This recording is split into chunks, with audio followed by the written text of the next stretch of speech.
नमस्ते मित्रों, मैं Shrimati Shantaben Haribhai Gajera English medium school YouTube video channel में आपका स्वागत करती हूँ। आज हम बात करेंगे स्टैंडर्ड 7 सब्जेक्ट हिंदी चैप्टर 3 कुत्ते की वफादारी। इस चैप्टर में आगे के वीडियो में हमने इस चैप्टर के बारे में पढ़ा था।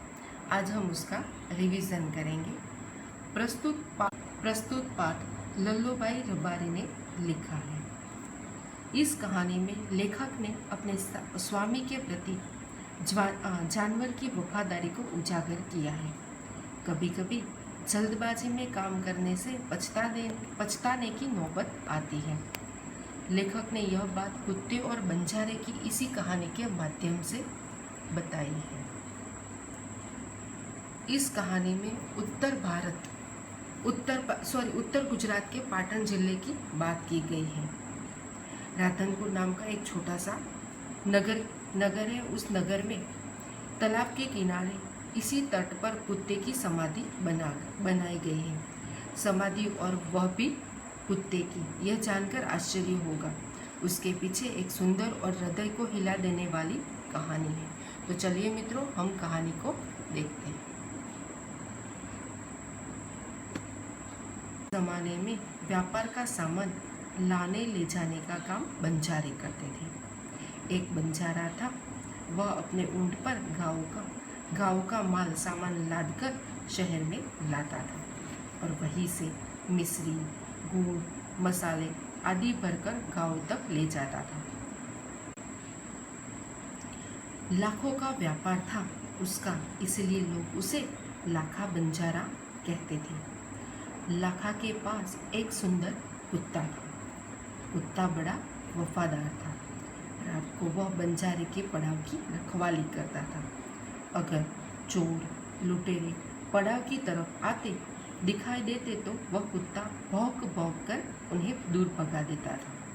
बंजारा अपने कुत्ते की वफादारी से बहुत खुश था। एक बार बंजारा व्यापार में मार खा गया, यानी उसको व्यापार में बहुत बड़ा नुकसान हुआ। रुपयों की ज़रूरत आ पड़ी। वह राधनपुर के एक सेठ के पास आ पहुंचा। उसने अपनी सारी बात बताई। सेठ ने कहा, रुपये तो मैं दे दूंगा, मगर उसके बदले में तुम क्या गिरवी रखोगे? लाखा बोला, सेठ जी मेरे पास तो फूटी कौड़ी भी नहीं है, यानी सेठ जी मेरे पास तो अभी कुछ भी बचा नहीं है। मैं व्यापार में सब कुछ खो दिया है।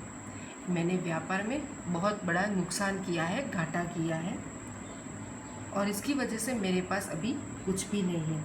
मेरी ज़ुबान पर विश्वास रखिए और मुझे रुपये दे दीजिए। मैं आपकी पूरी रकम सूद समेत 1 साल में चुका दूंगा।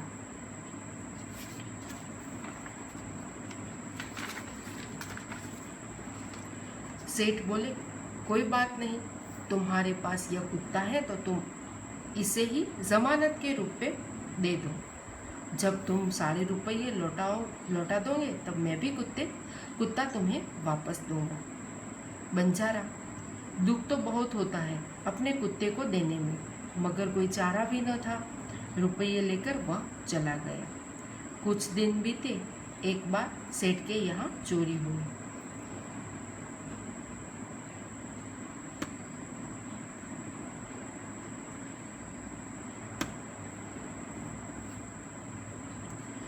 कुत्ते ने चोरों का पीछा किया। दूर जंगल में जाकर चोरों ने सारा माल सामान जमीन में गाड़ दिया और वहाँ से 9-2-11 हो गई, यानी वहाँ से वो भाग गए। कुत्ता वहाँ भौंक कर सेठ को बताने लगा कि लुटेरे आपकी दुकान को तोड़कर माल उठा ले गए हैं। सेठ तो हक्का बक्का रह गए। सेठ तो बहुत दंग रह गए, चकित रह गए।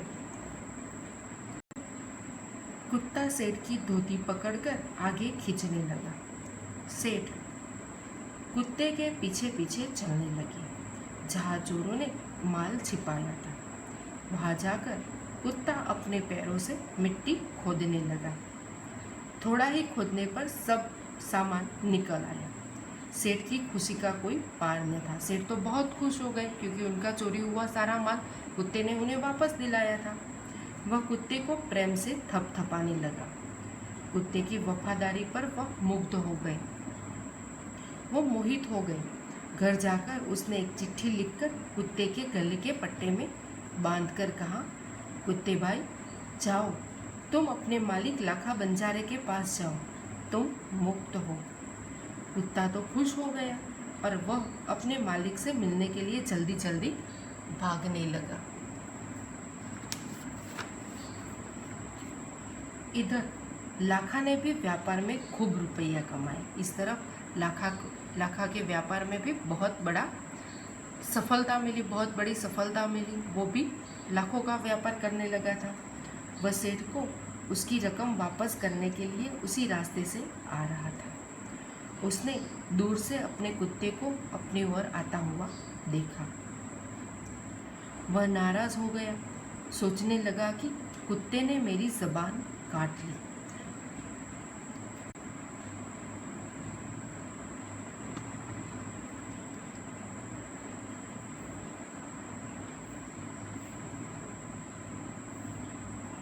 उसने बेवफाई की है, अब मैं सेठ को क्या मुंह दिखाऊंगा। उसने आव न देखा न ताव, बस कुत्ते के माथे पर लाठी का प्रहार किया। कुत्ता बेहोश होकर गिर पड़ा। लाखा ने देखा कि कुत्ते के गले में एक चिट्ठी बंधी है। उसने इसे खोलकर पढ़ा, लाखा, तुम्हारे कुत्ते ने मुझे सूद समेत रुपये लौटा दिए हैं, अतः कुत्ते को मैं मुक्त करता हूँ।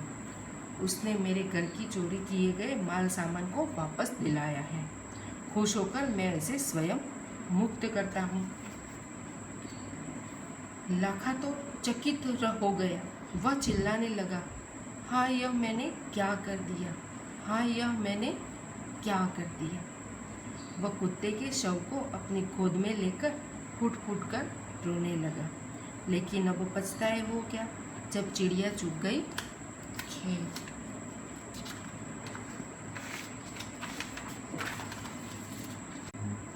उसने उस वफादार कुत्ते की समाधि बनाई जो आज भी पाटन जिले के राधनपुर के तालाब के किनारे खड़ी है और उस कुत्ते की वफादारी की कथा संसार को सुना रही है। तो बच्चों, इस कहानी से हमें यह सीख मिलती है कि कभी कभी हम जल्दबाजी में जो काम करते हैं उसकी वजह से हमें पछताने की भी नौबत आती है। तो हमें हमेशा ये बात याद रखनी चाहिए कि कैसी भी परिस्थिति क्यों न हो, हमें समझदारी से काम लेना चाहिए। आपने देखा कि लाखा की गलती की वजह से वो कुत्ता अपने प्राण खो देता है और फिर लाखा पछताता है। तो हमें भी ये बात हमेशा याद रखनी चाहिए कि कैसे भी परिस्थिति क्यों न हो, हमें हमारा आपा नहीं खोना चाहिए।